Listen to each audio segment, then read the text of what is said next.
റോഷിപാലിലേക്ക്. റോഷിപാൽ, ഇപ്പോൾ വലിയൊരു പ്രതിസന്ധി ഒഴിവായിരിക്കുന്നു. അതായത് സംസ്ഥാനത്തിനകത്തെ പ്രതിസന്ധി, മുന്നണിക്കകത്തെ പ്രതിസന്ധി, സർക്കാരിനകത്തെ പ്രതിസന്ധി തീർന്നിരിക്കുന്നു.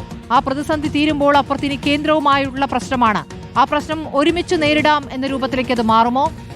എന്തായാലും കേന്ദ്രത്തിന് ഇതുവരെ ഇല്ലാത്ത രീതിയിൽ, ഇതുവരെ ഒരു സംസ്ഥാനവും സ്വീകരിക്കാത്ത രീതിയിൽ PMശ്രീയിൽ ഒപ്പിട്ട ശേഷം ഞങ്ങൾക്കിതിനി മുന്നോട്ട് പോകാൻ പറ്റാത്ത സാഹചര്യമാണ്, ഞങ്ങൾക്ക് ചില ഇളവ് വേണം എന്നാവശ്യപ്പെടാനിരിക്കുന്നു. ആ ഇളവുകൾ അംഗീകരിക്കുമോ അംഗീകരിക്കില്ല എന്ന വിഷയം അവിടെ നിൽക്കുമ്പോഴും ഞങ്ങൾക്ക് ഇളവ് വേണം എന്ന കാര്യം മുന്നോട്ട് വയ്ക്കുന്നതെന്നാണ് പ്രധാനം. അതുതന്നെയല്ലേ ഇപ്പോൾ CPM ഇപ്പോൾ ഒരു നിലപാടായി എടുക്കുന്നത്? റോഷിപാൽ, സ്മൃതി, അങ്ങനെയാണ്. CPM നേതൃത്വത്തിന് മുന്നിൽ മറ്റു വഴികളില്ല. PMശ്രീ പദ്ധതിയിൽ ഒപ്പുവെച്ച സാഹചര്യത്തിൽ അത് നടപ്പിലാക്കാതിരിക്കാൻ എന്തെങ്കിലും ഒരു കൃത്യമായ ന്യായീകരണം വേണം. അപ്പോൾ മാനദണ്ഡത്തിൽ ചില തിരുത്തലുകൾ, ചില ഇളവുകൾ ഉൾപ്പെടെ ആവശ്യപ്പെട്ട കേന്ദ്രത്തെ സമീപിക്കുമ്പോൾ സ്വാഭാവികമായും അത് കേന്ദ്ര സർക്കാർ അംഗീകരിക്കാനുള്ള സാധ്യതയില്ല. അല്ലാതെ ആ പദ്ധതിയിൽ നിന്നും പിന്മാറാനുള്ള സാഹചര്യം വളരെ കുറവാണ്. നിലവിലെ രാഷ്ട്രീയ സാഹചര്യം ഒന്ന് വിശദീകരിച്ച് പിന്മാറുക അത് എളുപ്പമാകില്ല. പക്ഷേ ഇവിടെ ഏറ്റവും വലിയ വെല്ലുവിളിയാവുക സർക്കാരിനെ സംബന്ധിച്ചിടത്തോളം അവിടെ നിന്നും ലഭിക്കാൻ സാധ്യതയുണ്ടായിരുന്ന തുക, ആ തുക ഇനി ലഭിക്കുമോ എന്നതാണ്. പ്രത്യേകിച്ച് SSKയുമായി ബന്ധപ്പെട്ട് തടഞ്ഞുവെച്ച തുകയുൾപ്പെടെ ഇതൊക്കെ നഷ്ടമാകുന്ന സാഹചര്യം. കേന്ദ്ര സർക്കാരിന് മുന്നിൽ സംസ്ഥാന സർക്കാരിൻ്റെ വിശ്വാസ്യത നഷ്ടപ്പെടുമോ എന്നടക്കമുള്ള ആശങ്കകളുണ്ട്. ഏതായാലും ഇവിടെ ഏറ്റവും വലിയ രാഷ്ട്രീയ പ്രതിസന്ധി മറികടക്കാൻ സർക്കാരിന് മുന്നിൽ ഉണ്ടായിരുന്ന ഏക വഴി PMശ്രീ പദ്ധതി താൽക്കാലികമായെങ്കിലും മരവിപ്പിക്കുക, കേന്ദ്ര സർക്കാരിന് മുന്നെങ്കിൽ ഏതെങ്കിലും തരത്തിൽ ഒരു ന്യായീകരണം അത് ഉയർത്തുക എന്നതാണ്. ആ ഒരു നീക്കമാണ് ഒടുവിൽ നടന്നത്. അവസാന ഘട്ടവും മുഖ്യമന്ത്രി പിണറായി വിജയൻ PMശ്രീ പദ്ധതിയുമായി മുന്നോട്ട് പോകാനുള്ള ശ്രമമാണ് അനുനയ നീക്കത്തിൽ നടത്തിയത്. പക്ഷേ അതിനൊന്നും CPI നേതൃത്വം വഴങ്ങിയില്ല.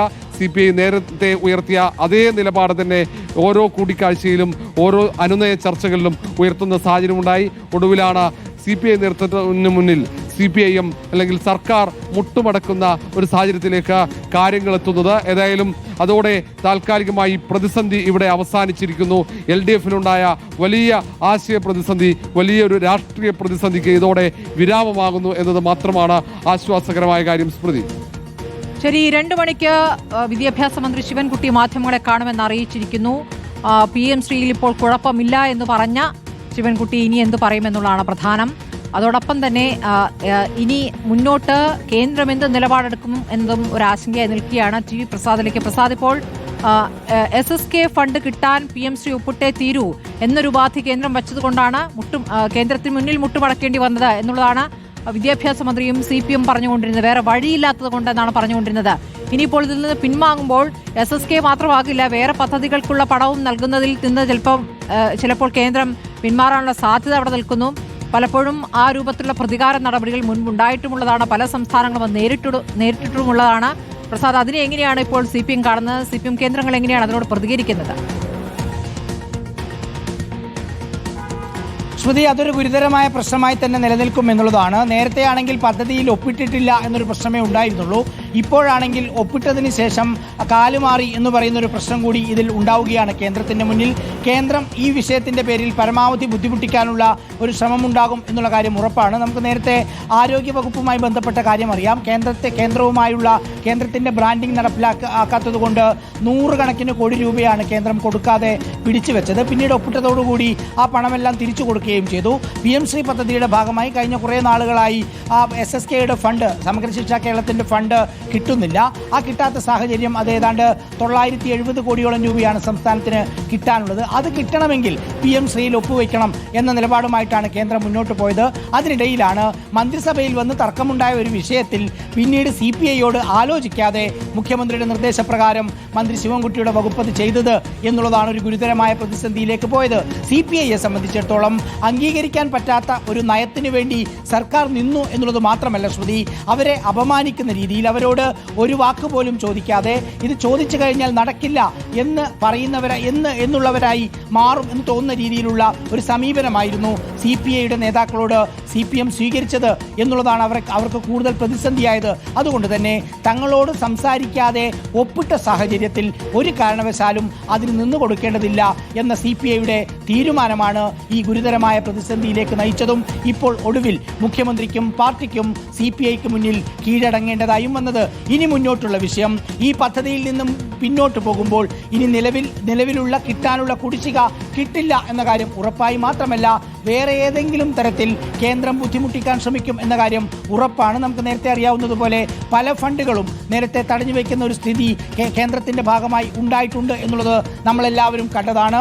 ഈ പദ്ധതിയുമായി ഒപ്പുവെച്ചതിന് ശേഷം പിന്മാറുന്നു എന്നുള്ളത് കൊണ്ട് കൂടുതൽ ബുദ്ധിമുട്ടിക്കാനുള്ള ഒരു ശ്രമം ഉണ്ടാകും എന്ന കാര്യം ഉറപ്പാണ്. അതിനെ എങ്ങനെയായിരിക്കും ഇനി CPM മറികടക്കുക എന്നുള്ളത് തന്നെയാണ്. സാധാരണഗതിയിൽ ഒരു കൂട്ടുത്തരവാദിത്വത്തോടു കൂടി മുന്നോട്ട് പോകുന്ന സംവിധാനത്തിൽ CPIയെ മാറ്റി നിർത്തിക്കൊണ്ട് എടുത്ത ഒരു തീരുമാനം, ആ തീരുമാനമാണ് തിരിച്ചടിയായിരിക്കുന്നത്. യഥാർത്ഥത്തിൽ CPIM വഴങ്ങി എന്ന് പറയുന്നതിനേക്കാളും കൂടുതൽ ഇത് മുഖ്യമന്ത്രിക്കുള്ള തിരിച്ചടിയായിട്ട് വേണം ഇതിനെ വിലയിരുത്താൻ ശ്രുതി. കാരണം മുഖ്യമന്ത്രിയാണ് ഇതിൽ തീരുമാനമെടുത്തിരിക്കുന്നത്. ശരിയായ നിലയിൽ പാർട്ടിയിൽ പോലും ആലോചിച്ചിട്ടില്ല എന്ന് നേരത്തെ MA ബേബിയുടെയും TP രാമകൃഷ്ണന്റെയും പ്രതികരണങ്ങളിൽ നിന്ന് വ്യക്തമായിരുന്നു. ആ ഒപ്പിടാനുള്ള മെമ്മോറാണ്ടത്തിന്റെ തീയതി ഒക്ടോബർ 16 ആയിരുന്നെങ്കിൽ ഒക്ടോബർ 16-ന് ശേഷമാണ് MA ബേബിയും TP രാമകൃഷ്ണനും പ്രതികരിച്ചത്. അത് മുന്നണിയിൽ ചർച്ച ചെയ്തതിന് ശേഷം മാത്രമേ ആ ഒരു തീരുമാനത്തിലേക്ക് പോവുകയുള്ളൂ എന്ന്. പക്ഷേ അവർ പോലും അറിഞ്ഞിട്ടില്ല എന്ന് മനസ്സിലാക്കുന്ന രീതിയിലുള്ള ഒരു പ്രതികരണമാണ് ആ നേതാക്കളുടെ ഭാഗത്തുനിന്നുണ്ടായത്. അതിനർത്ഥം മുഖ്യമന്ത്രി വിദ്യാഭ്യാസ വകുപ്പിനോട് നിർദ്ദേശത്തിനനുസരിച്ച് ഒപ്പിട്ടു എന്നുള്ളതാണ്. സെക്രട്ടേറിയറ്റ് യോഗം ഗൗരവമായി വിഷയം ചർച്ച ചെയ്തില്ല എന്നുള്ളതാണ് മനസ്സിലാക്കുന്നത്. ഒരുപക്ഷെ സമീപകാലത്തൊന്നും ഇല്ലാത്ത രീതിയിൽ എടുത്ത തീരുമാനം തിരുത്തേണ്ടി വരുന്നു മുഖ്യമന്ത്രി പിണറായി വിജയന് എന്നുള്ളതാണ്.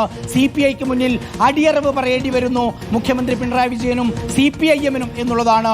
ഏറ്റവും ഗുരുതരമായ ഒരു സാഹചര്യം ഇടതുമുന്നണിയെ വേട്ടയാടിയപ്പോൾ മറ്റൊരു പോം വഴിയുമില്ലാതെ CPI പറയുന്നത് കേൾക്കേണ്ടി വന്നു കേരളത്തിലെ CPIM-ന് എന്നുള്ളതാണ്.